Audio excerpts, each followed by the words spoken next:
Begin this boot camp activity by holding your paper in a landscape orientation, which is wider than it is tall. You're going to fold the top long edge to the bottom long edge. Your folds don't have to be super precise. We're creating creases to define boxes for this activity. You're going to again fold the long top edge to the bottom long edge.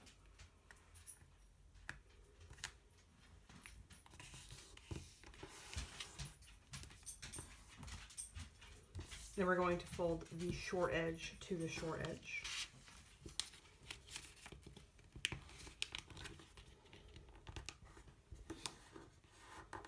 And then short edge to short edge again.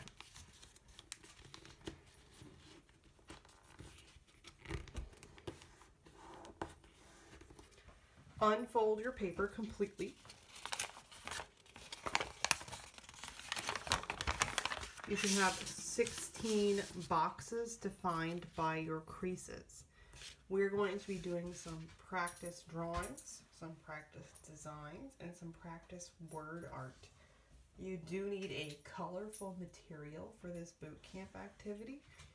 Markers are not the best choice because you can't really do shading or vary the pressure with markers.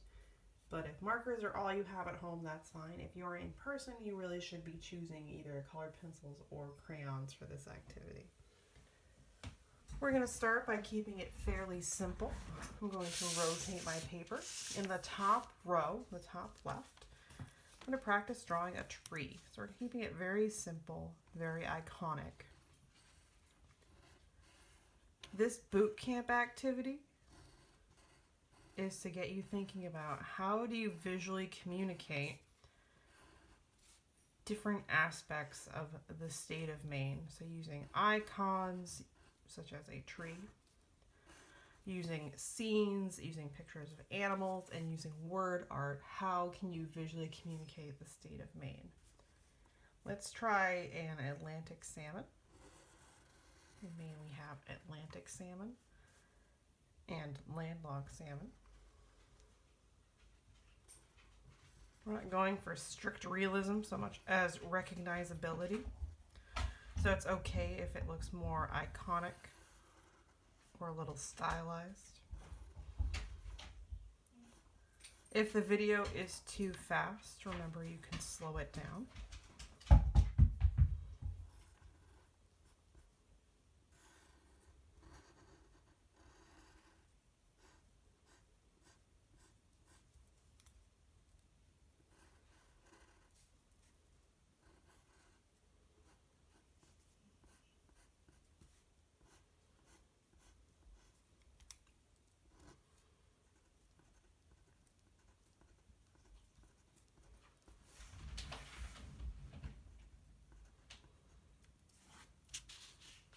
Let's do one more icon. We're going to make some blueberries. Blueberries you could turn into a pattern by filling an entire space with blueberries and blueberry leaves.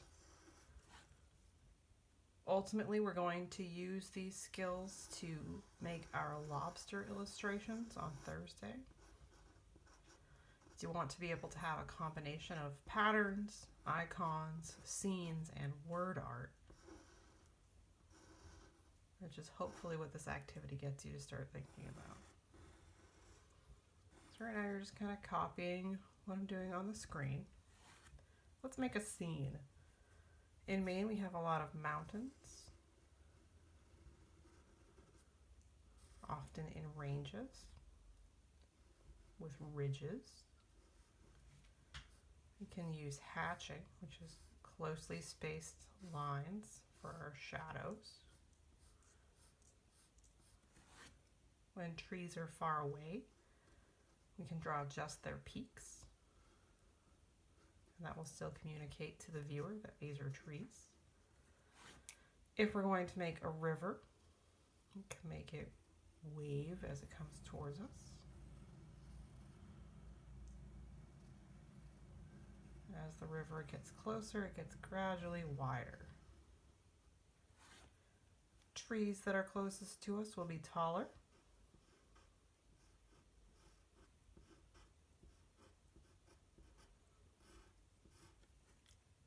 trees that are further away will be smaller to create a sense of depth. You can also create textures using lines grouped together for grasses or low shrubs. It could be nighttime or daytime. You could put a sun if you'd rather than a moon. You can also see clouds at night if the moon is bright enough.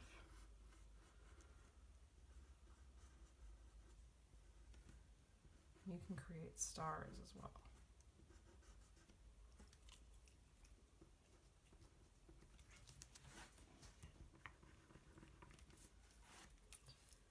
You should be drawing with pencil, even though this is a boot camp activity where it's practicing before we get to the final product. Second row, the Maine state flag has a star at the top of it. The Maine state motto is Dirigo, which is Latin for I lead. So we're going to draw a star by starting with a triangle. I'm going to branch off with two other triangles about the same size at a slight angle. In the last two triangles, you kind of want to hover over this line. The implication is that this line leads to this line, but there's another start point in between them. It doesn't have to be perfect, just give it your best effort. Take your time. We're going to make this into a textured or nautical star, so we're going to draw a line down the center of each arm of our star, and they meet in the center.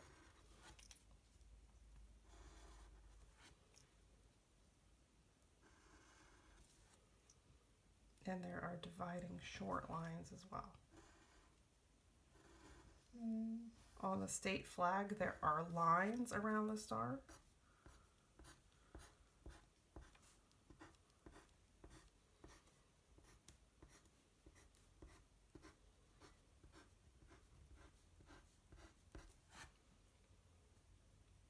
Maine has a lot of black bears, so let's draw a black bear paw. We're going to draw a pad on the palm of the black bear's paw.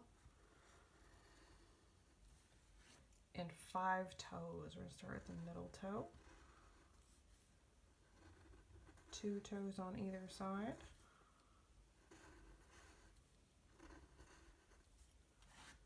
And the claw marks. So it's not so much an actual literal paw as it is a paw print. Let's try another scene. We're going to make a lighthouse. Make the roof of your lighthouse as a triangle. The lantern is inside of a square with a circle. Platform around the lantern. The tower. The base of the tower is slightly round. We're going to place this lighthouse on a cliff because they are usually on the edge of something like a peninsula or an island. Come straight down from those curves to make it look like a cliff.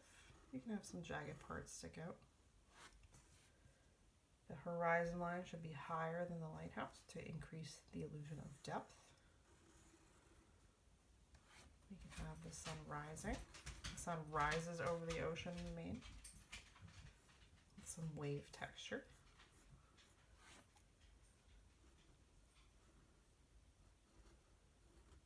Create some clouds as well.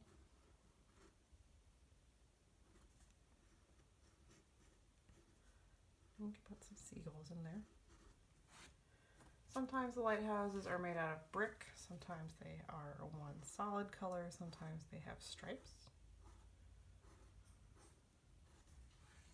And we can draw a representation for the signal light as well. For word art, we're going to start with the abbreviation for Maine, which is just an ME. So we're going to make block letters for M and E. So block letter M.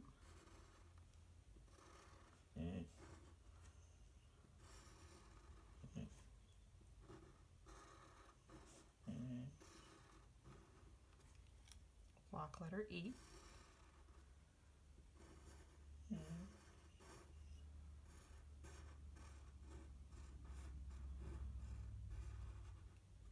We're going to make the letters look three-dimensional by creating an edge to them. So we're going to go off the left side of the letter. And if you think about it like a block of plastic or block of wood, think about where you'd see the edge shapes for your letters.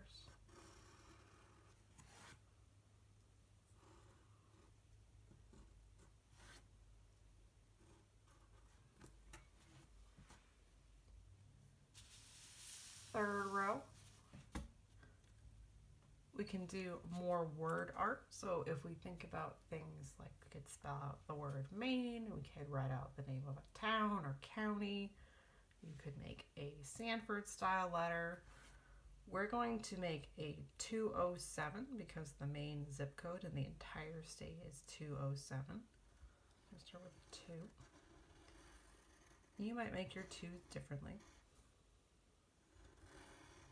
An O, or a 0 actually. 7. You can draw it in a different style. It doesn't have to be just basic style. If I were to do this on the final draft, I would have to color in the background. I wouldn't be able to leave it just white. These aren't really focusing on color so far. We could make a stylized S for Sanford. We'll start with 6 lines and connect them diagonally. And then straight down. There's a point at the top and a point at the bottom. You could also make this three-dimensional.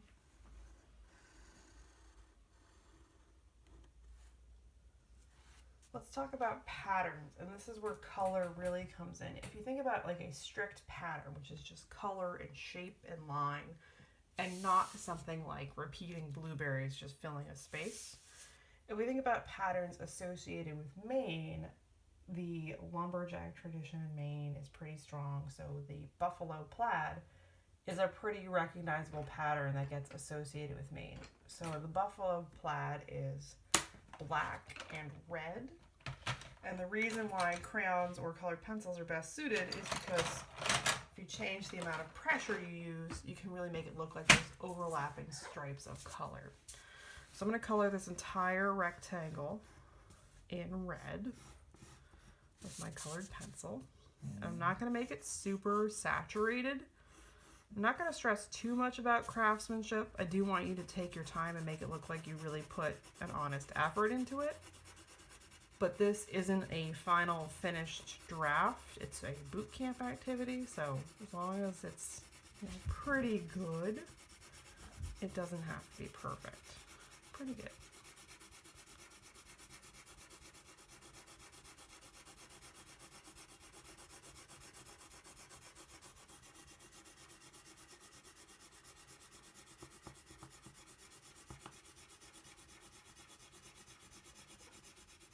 Okay.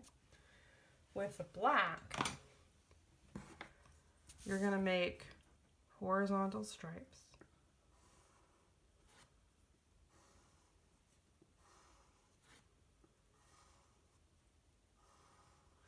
And then vertical stripes. Not quite like a checkerboard. You'll notice I'm keeping them a certain distance away from each other.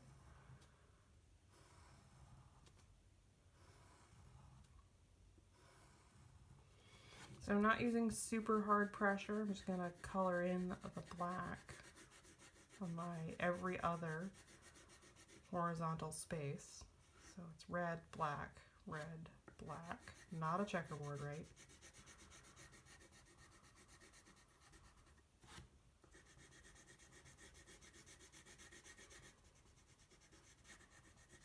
And then I'm going to do the same thing with the vertical space. So red, black,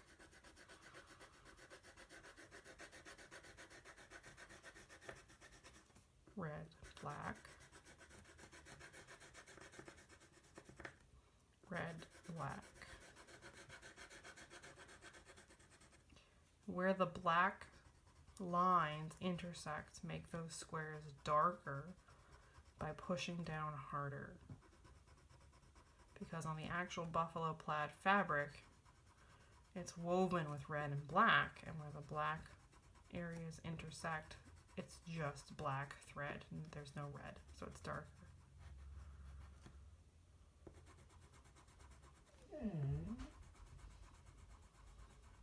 Okay.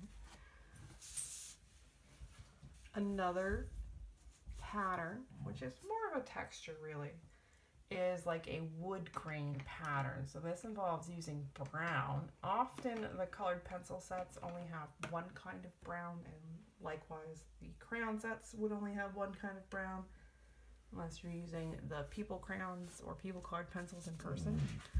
So we're going to fill this entire rectangle with a wood grain pattern, so what it looks like when you saw the wood. Okay, so we're going to start with making a line that kind of swirls and comes up,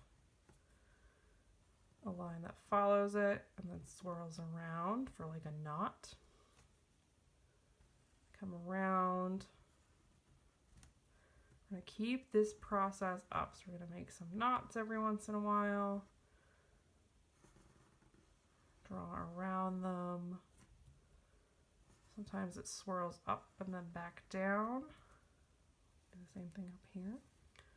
So this one doesn't have to look exactly like the one I'm making, as long as it looks like wood grain when you're done, right? Because wood grain is an organic pattern. There is a lot of variation. Organic as in it's created by a living thing. Let's make a knot down here that's going off the edge.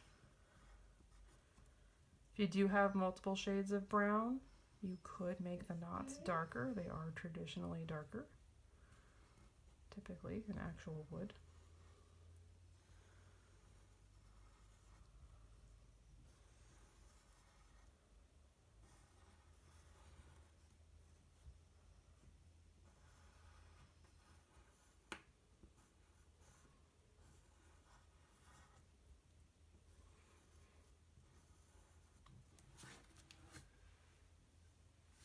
I drew the lines fairly darkly so I can lightly shade over them with my brown.